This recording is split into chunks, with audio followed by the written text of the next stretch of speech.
الذي خلقنا وجعلنا من المسلمين والذي أنعمنا بكل النعم وأنعمنا بنعمة الإيمان والإسلام وهو حق النعيم. أشهد أن لا إله إلا الله وحده لا شريك له العلي العظيم وأشهد أن محمدا عبده ورسوله صادق الوعد الأمين. اللهم صل وسلم على محمد وعلى آله وصحبه ومن تبعه بإحسان إلى يوم الدين. أما بعد. Jamaah sekalian rahimakumullah, bersyukur kita kepada Allah Subhanahu wa taala masih diberi umur sampai tahun baru Hijriah. Tahunnya berapa? 1444 Hijriah. Bertambah atau berkurang usianya? Bertambah angkanya tapi berkurang jatahnya.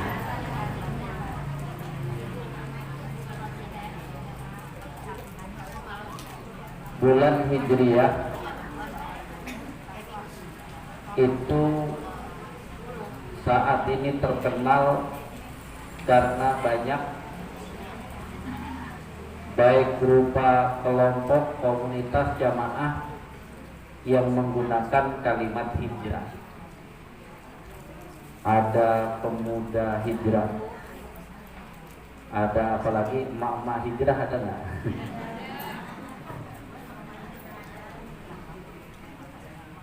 Hijrah ini harus kita pahami secara baik. Rasulullah sallallahu alaihi wasallam mengatakan la hijrata ba'dal fathi illa jihadun wa niyatun. Tidak ada hijrah yang sifatnya pindah tempat dari satu tempat ke tempat lain setelah Fathu Mekah. Setelah Makkah ditaklukkan Rasulullah menjadi bagian dari Islam. Apa sih bedanya hijrah sama transmigrasi? Kan transmigrasi pindah juga. Ada nggak yang saudaranya transmigrasi? Dulu dari Bogor sini ada nggak yang disuruh transmigrasi? Kemana transmigrasinya? Ke Kalimantan. Ada yang ke Lampung. Saya kemarin baru dari Rasau Jaya. Rasau Jaya juga termasuk daerah transmigrasi. Saya dari Jawa, di sana banyak yang berbahasa Jawa, Bung Bapak. Kalimantan Barat. Bedanya kalau transmigrasi dulu memang semua yang di kampungnya ditinggalkan.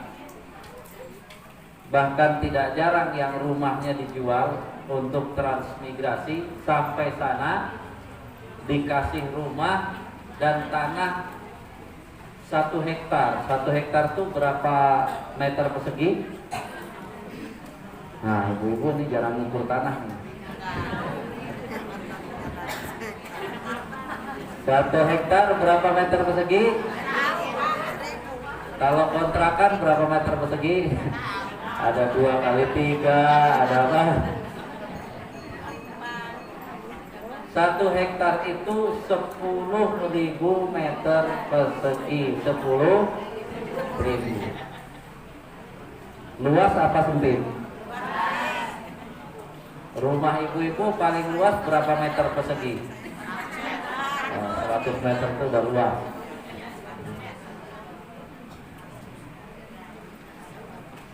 Hijrah nggak begitu. Kalau hijrah itu yang ditinggalkan nggak bisa dijual, bahkan dirampas oleh orang kafir. Sampai ke sana nggak ada dijanjikan dapat rumah, juga nggak dijanjikan dapat tanah. Berarti hijrah berat atau ringan? Ringan.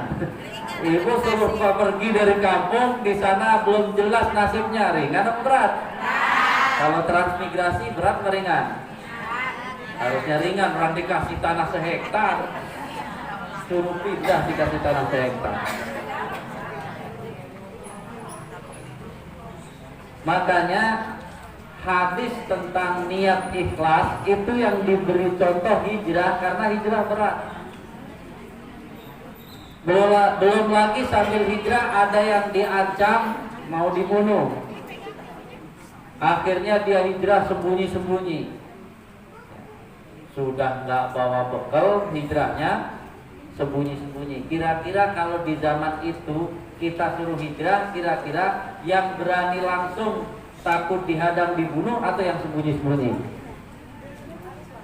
Jangan-jangan kalau kita ikut yang sembunyi-sembunyi, kabur, takut dibunuh, disiksa.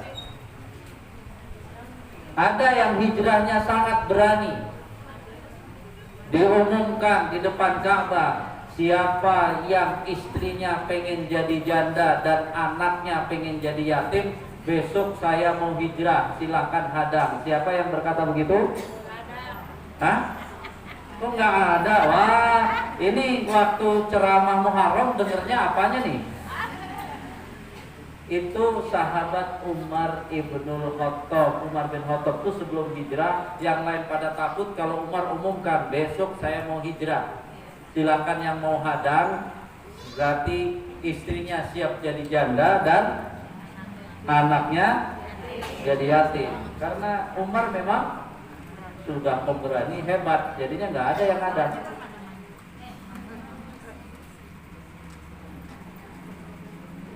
Hijrah itu awalnya dari tempat yang susah untuk melaksanakan ajaran agama, berpindah ke tempat yang bebas melaksanakan ajaran agama Islam. Sehingga apakah ketika hijrahnya sudah tidak ada, makna hijrahnya ada? Tadi kata Rasulullah ada. Makna hijrah sisanya adalah secara makna berpindahnya dari keburukan menjadi kebaikan, itu disebut hijrah.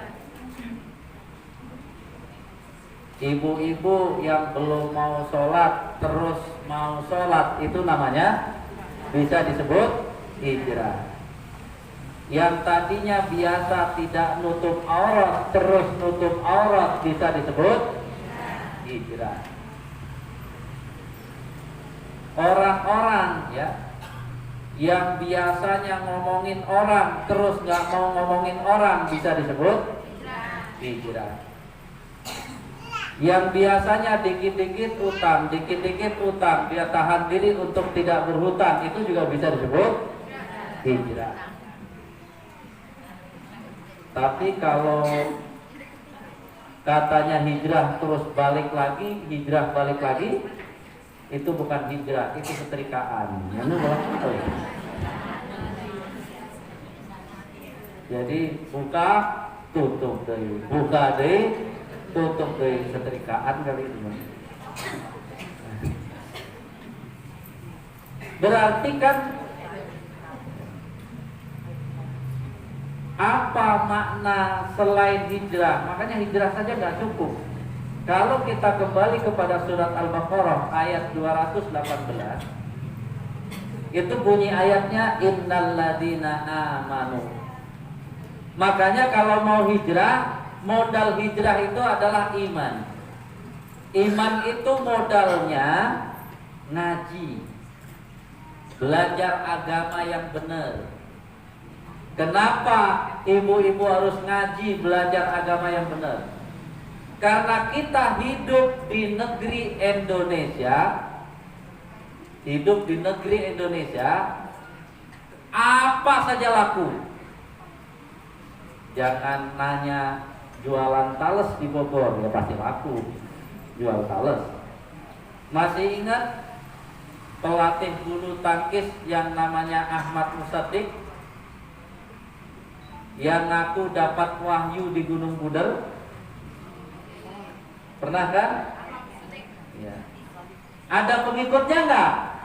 Tuh, coba nih kita ngaku dapat wahyu di Gunung Bunder saja ada yang ikut. Ayo coba. Kenapa bisa ikut? Pasti nggak ngaji. Kalau ngaji kira-kira ikut nggak? Makna asyhadu alla ilaha illallah wa asyhadu anna Muhammadar Rasulullah, aku bersaksi bahwa tidak ada Tuhan selain Allah dan Muhammad utusan Allah. Artinya apa? Ya nabi terakhir, nabi, nggak ada lagi nabi setelah nabi. Tapi ganteng ustaz orangnya, bodoh amat ganteng juga, jenggotnya panjang, ngasih duit lagi, mau ngikut nggak? Bahaya kalau nggak ngaji, bahaya. Dia pikir ya nggak apa-apa lah, ngakuin dia apa nabi, yang penting tiap bulan dikasih uang 1 juta, mau nggak? Mau nggak? Kalau yang kagak ngaji, mau nggak kira-kira? Mau. Jadi asyhadu anna Muhammadar Rasulullah nggak jelas. Apalagi ternyata yang jadi nabi ganteng, dia mau dijadikan istri, jangan-jangan ikut juga. Bisa begitu. Makanya kita mulai memaknai itu hijrah. Jangankan yang gitu Bu, nanti ada kan banyak banget aliran sesat. Masih ingat yang di daerah Indramayu bikin agama namanya Jasun, agama Jasun. Kenapa Jasun? Agama Jawa Sunda. Nah, coba. Ada yang ikut nggak kira-kira? Ada. Ada yang ikut. Bahasa anak zaman sekarang ikut itu apa Bu? Ibu pernah dengar nggak? Followers. Ibu pernah bisa followers? Kalau ibu taunya follow. Jadi anak-anak itu coba SD, tahu nggak followers? Mereka tahu itu tukang ikut-ikut. Pengikut itu kan followers. Atta Halilintar followersnya berapa? 12 juta. Followers itu apa? Pengikut. Itu bikin agama Jasun di Indonesia, di Jawa Barat, masih Jawa Barat. Ada yang ikut nggak? Ada yang ikut. Padahal yang ngaku nabi, kira-kira tebak namanya siapa yang ngaku nabi? Nabinya siapa tuh agama Jasun? Mohon maaf, saya orang Jawa juga, tapi itu nama nabinya Tugimin. Udah nama nabinya Tugimin, tetap ada ya? Sekalian aja Sarimin. Tuh coba kalau nggak ngaji, nggak mau belajar agama bener, coba ngikut sama Kanjeng Nabi Tugimin. Saya cari-cari ceramah Kiai Haji Zainuddin MZ, sampai-sampai Kiai Haji Zainuddin MZ sampai mengatakan begini, kalau Nabi kita kan enak disolawatin katanya, ya Habibi ya Muhammad, masa yang ini ya Habibi ya. Bukan menghina nama Tugimin, tapi jangan dijadikan nama Nabi. Kata Nabi itu bahasa apa? Bahasa Arab Nabi itu. Masa nama nabinya Tugimin, kayak gak ada yang lain aja. Tapi tadi masalahnya ada yang ikut juga. Na'udzubillah.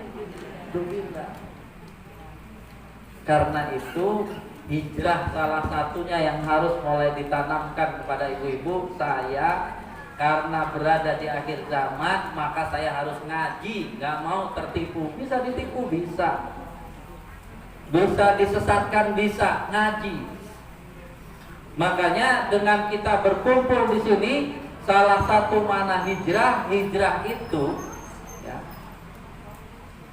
harus kekuatannya meningkat menjadi jihad. Jihad bukan disuruh perang, bukan jihad. Apa artinya jihad? Gini, orang tadinya belum nutup aurat, terus nutup aurat. Tadi nutup aurat, tadinya tidak nutup aurat disebut apa? Hijrah. Nah, dia biar nutup aurat terus, nggak buka-buka lagi, itu namanya apa? Jihad. Jadi berjihad, mempertahankan auratnya tidak dibuka lagi, itu bukan hijrah lagi. Di situ maknanya jihad. Bayangkan. Bagaimana caranya agar kekuatan hijrah menjadi kekuatan jihad? Maka kita harus benar nih memaknai hijrahnya yang dilakukan oleh Rasulullah. Salah satu makna yang dilakukan Rasulullah ketika semua orang hijrah, maka orang hijrah itu menjadi satu. Karena menjadi satu, maka oleh Rasulullah orang hijrah itu harus dipersaudarakan. Dari berbagai macam suku yang berangkat dari Mekah ke Madinah, meninggalkan harta, bahkan terancam nyawanya sampai ke Madinah, maka mereka semua disebut kaum muhajirin. Apa? Jangan salah ucap, jangan mujahirin, apalagi mujahirin.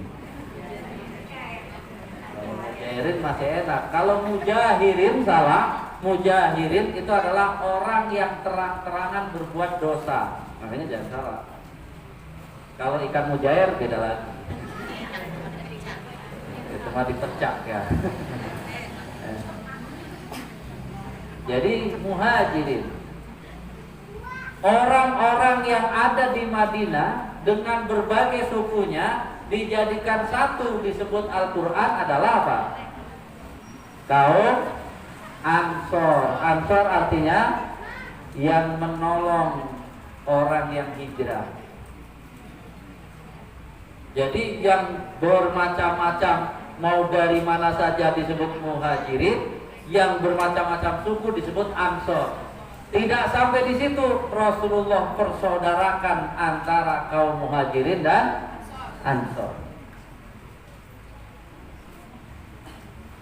Jadi tetangga ibu ya, tadinya you can see, terus datang ke ibu, saya mau hijrah, pakai kerudung, jangan dibilang udah jangan deket-deket, ibu kan begitu. Dia kalau hijrah biar kuat, nggak balik lagi, kita harus jadi saudara. Wah, dia udah hijrah jadi saudara. Nanti bukan hanya itu. Jadi makna hijrah yang jarang diungkapkan, bahwa setelah orang berhijrah itu yang dinamakan sukses hijrahnya kalau sudah merasa bersama-sama dengan orang yang berhijrah itu, merasa bersaudara, itu baru sukses. Jadi kan kalau melihat ibu-ibu walaupun dari kampung manapun, karena mau ngaji, ini namanya sudah berhijrah. Pertanyaannya tinggal tambah satu lagi, ibu harus memandang semuanya itu seperti saudara. Sebelum kita ya tambah tugas kita lihat di mana Nabi mempersaudarakan kaum muhajirin dan kaum ansor. Di mana mempersaudarakannya? Maka Nabi membangun bangunan pertama kali di Madinah untuk kepentingan umat. Yang dibangun apa? Masjid. Ini udah pas banget tuh. Udah duduk di masjid di tahun masih baru lah, tahun baru Hijriah. Ini harus mulai membuka persaudaraan.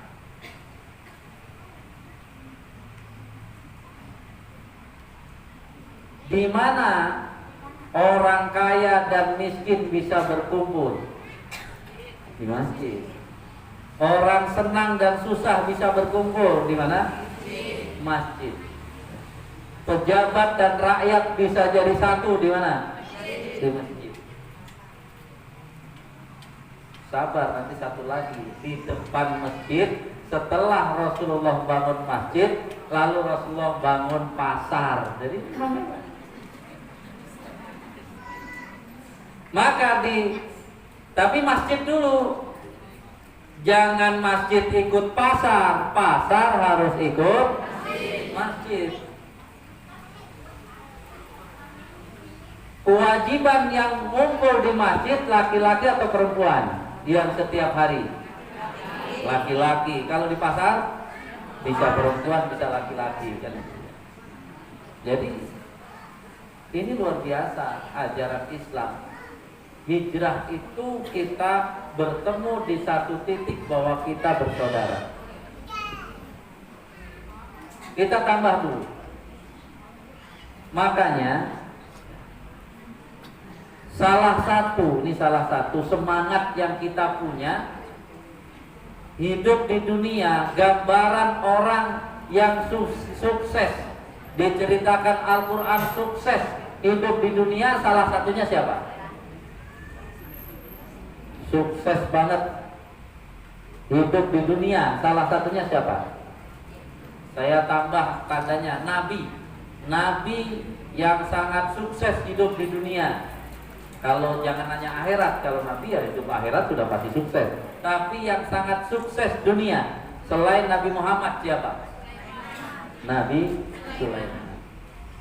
Kenapa Nabi Sulaiman? Raja, kaya banget. Belajar dari Nabi Sulaiman yang sudah kaya banget, kemudian kedudukannya tinggi banget. Lalu kemudian kita bisa lihat nanti sampai boleh dicatat itu surat 27, surat An-Naml ayat 19. Kalimat yang diucapkan oleh Nabi Sulaiman adalah agak mirip dengan surat 46 ayat 15.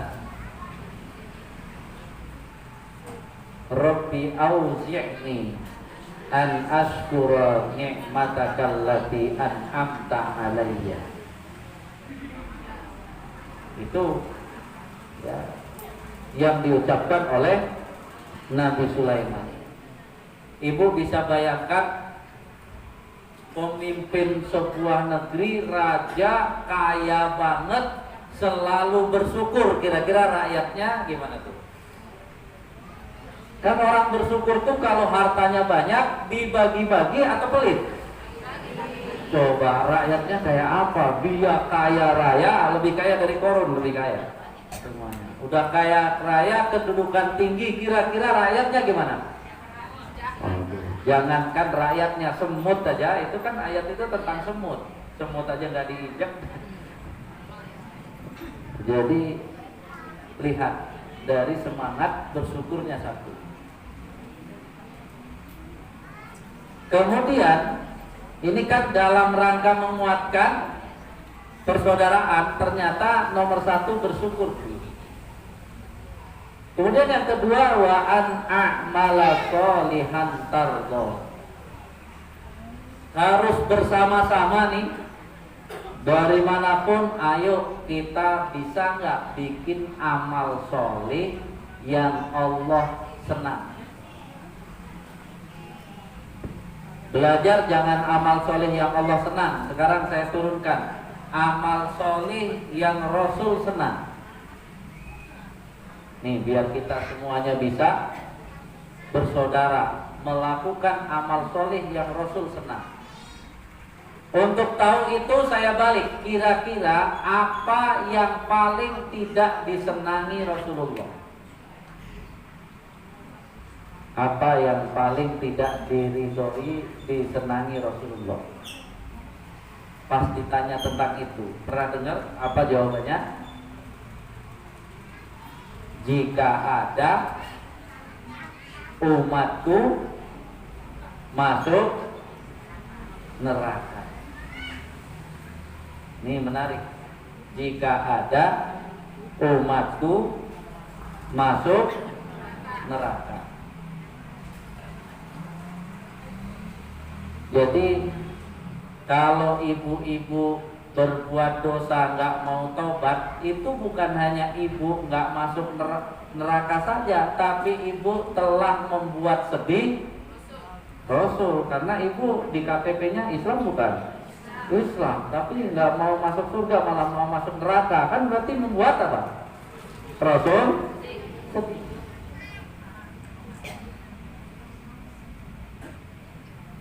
Tetangga ibu kerjanya pulang malam terus, pakaiannya you can see. Kira-kira ibu bilang ini orang calon penghuni neraka, atau ibu mendoakan mudah-mudahan orang ini tobat? Yang benar. Apalagi ketemu kawan-kawan yang ngaji bareng, ibu ngerumpiin mereka atau enggak? Ayo ngaku, ini mumpung hijrah.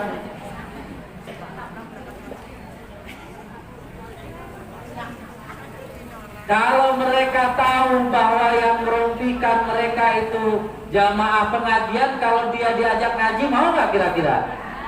Kagak tuh, anak orang pengajian malah ngomongin ya. Maka rubah, ini hijrah, jangan begitu. Periksa dulu KTP-nya. Kalau dia bukan Islam sih, ya biarin aja lah, bukan Islam, nggak ada urusan kita. Tapi kalau dia Islam, waduh, ini kalau Rasulullah tahu bisa sedih nih. Orang Islam tapi malah mau masuk neraka. Tugas ibu-ibu yang sudah mulai hijrah, sudah mulai ngaji, ngomongin atau nyelamatin? Ngomongin atau nyelamatin? Dua-duanya tadi. Belum hijrah. Saya lanjutkan dulu. Kenapa Nabi Sulaiman